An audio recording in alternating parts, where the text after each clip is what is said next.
वर्षा ऋतु यानी rainy season, Shravan और भाद्रपद ये 2 महीने यानी मिड जुलाई से लेकर मिड सितंबर तक ये सीज़न होता है। वैसे तो ये बहुत सुहावना मौसम है। हर जगह ठंडक होती है, हरियाली होती है, पंछियों की मीठी-मीठी आवाज़ें होती है। पर अग्निमांद्य होने की वजह से सबसे ज़्यादा बीमारियाँ भी इसी सीज़न में देखने को मिलती है।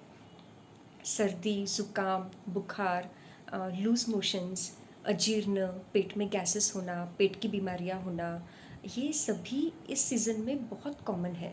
स्पेशली छोटे बच्चे, बुज़ुर्ग, जिन लोगों की इम्यूनिटी ऑलरेडी कम है, प्रेग्नेंट वुमेन, इन लोगों में ये बीमारियाँ बहुत ही जल्दी हो जाती है। आयुर्वेद में हर सीज़न में फॉलो करने के लिए कुछ रूल्स या नियम बताए गए हैं जिसे हम ऋतुचर्या कहते हैं। इन नियमों का पालन अगर हम अच्छे से करेंगे तो किसी भी सीज़न में हम बीमार नहीं पड़ेंगे और फिट एंड हेल्दी रहेंगे। तो आइए आज हम कुछ ऐसे सिंपल टिप्स देखते हैं जिसे आपने अगर अच्छे से फॉलो किया तो ये रेनी सीज़न आपके लिए सच में सुहावना होगा और आप हेल्दी रहेंगे। सबसे पहले आपको खाना जो खाना है ना, वो ध्यान में रख के खाना है कि आपका पहला खाना पचा है या नहीं पचा है। यानी पहला खाना अच्छे से डाइजेस्ट होने के बाद ही आप दूसरा खाना खाएं।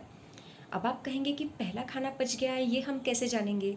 तो इसका कुछ सिंपल साइंस है। सुबह उठने के बाद अच्छे से आपका पेट साफ अगर हुआ है, पेट में हल्कापन है और कड़ाके की अगर आपको भूख लगी है, तो आप समझे कि आपका पहले का भोजन अच्छे से पच चुका है और तभी आप दूसरा भोजन खाएं। खाने में आप 1 साल पुराने गेहूँ, चावल का उपयोग करें। अगर पुराना आपको नहीं मिल रहा है तो इसी को आप अच्छे से भूनकर फिर उपयोग में ला सकते हैं। चावल पकाते समय कुकर में ना पकाकर अगर आप खुले बर्तन में पकाएंगे तो ये पचने में भी हल्का होता है और इससे शुगर भी नहीं बढ़ती है। दाल में आप मूंग की दाल का उपयोग ज़्यादा करें और तड़का देने के लिए आप हींग, जीरा, लहसुन, कड़ी पत्ता इनका उपयोग ज़रूर करें। इससे अग्नि भी अच्छी रहेगी और पचन भी अच्छा होगा। सब्जियों में आप भिंडी, परवल, लौकी, शिवका इन सब्जियों का उपयोग कर सकते हैं। लीफी वेजिटेबल्स आप वर्षा ऋतु में स्पेशली अवॉइड ही करें क्योंकि इससे कृमि यानी जंत होने की टेंडेंसी बहुत बढ़ जाती है और ये सब्जियां पित्तकर भी होती है। खाने में आप स्पेशली घी और तेल का अच्छे से उपयोग करें क्योंकि पर घी और तेल आप ऊपर से फुलके पर लगाइए, दाल में डालिए, चावल में डालिए, तला हुआ मत खाइए। इससे क्या होगा कि आपकी अग्नि भी बढ़ेगी और वात का शमन भी होगा और कोलेस्ट्रॉल भी नहीं बढ़ेगा। वर्षा ऋतु में नेचुरली वात दोष का प्रकोप होता है, इसलिए मधुर अम्ल लवण यानी मीठा, खट्टा और नमकीन इन 3 रसों का खाने में अधिक उपयोग करें। इनसे वात का शमन होता है। पीने के लिए उबाल के ठंडा किया हुआ पानी या गुनगुना पानी का ही आप उपयोग करें। बाहर का खाना, फास्ट फूड, जंक फूड, बाहर का पानी आप ज़रूर अवॉइड करें क्योंकि इनसे वर्षा ऋतु में स्पेशली इन्फेक्शंस होने के चांसेस बहुत अधिक होते हैं।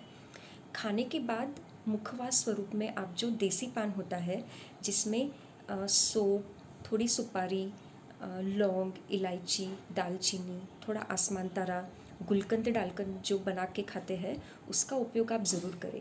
इससे मुंह में टेस्ट भी आता है और डाइजेशन भी बहुत अच्छा होता है।